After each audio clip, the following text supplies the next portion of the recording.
Καλά κρασιά στην κυριολεξία μας υπόσχονται οι άνθρωποι του Εινοποιητικού Συνεταιρισμού Τυρνάβου, αφού η φετινή παραγωγή τρίγου είναι εξαιρετική και γι' αυτό και το κρασί που θα παραχθεί αναμένεται να κερδίσει τις καλύτερες κριτικές.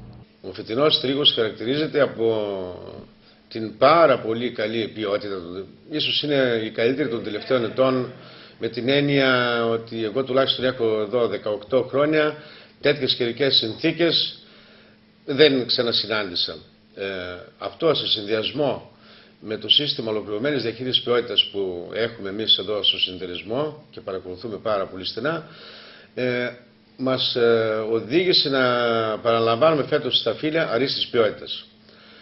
Και βέβαια αυτό θα έχει και αντίκτυπο και στην ποιότητα των κρασιών που θα παράγουμε λίγο αργότερα.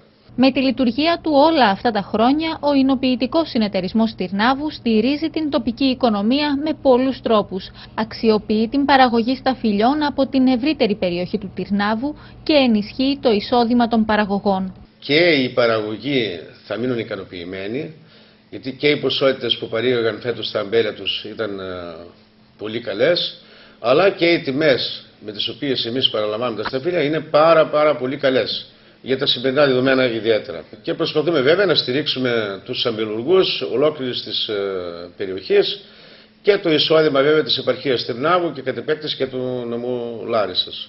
Οι σημερινές συνθήκες δεν έχουν αφήσει ανεπηρέαστη την πορεία του συνεταιρισμού. Όμως οι άνθρωποι του συνεχίζουν με πείσμα την προσπάθεια. Στο Τσίπουρο παρατηρείται κάμψη των πωλήσεων που αποδίδεται στην τιμή του που αυξήθηκε λόγω του διπλασιασμού του ειδικού φόρου κατανάλωσης. Αντίθετα, ανωδική είναι η πορεία των πωλήσεων των κρασιών. Κάποιες περιπτώσεις του Τσίπουρου, ιδιαίτερα επειδή ο ειδικός φόρος κατανάλωσης αρχής γενομένης από την κρίση σχεδόν διπλασιάστηκε, δηλαδή πάνω από το 100% αυξήθηκε ο ειδικός φόρος κατανάλωσης. Αυτό έχει σαν συνέπεια αρκετοί καταναλωτές να στραφούν προς την κατανάλωση χύμα τσίπουρου ή και να μειώσουν την κατανάλωσή του. Σε εμάς αυτό αντισταθμίζεται από τις αυξημένες πωλήσεις των κρασιών. Ίσως γιατί τα δικά μας τα κρασιά είναι κρασιά ευρείας κατανάλωσης, αρίστης ποιότητας ειδικά για την τιμή τους, και είναι ένα προϊόν το οποίο καταναλώνεται και στο σπίτι. Αυτή τη στιγμή αυξάνονται οι πωλήσεις των κρασιών σε κάποιες συσκευασίες, μπορώ να πω, οικογενειακές.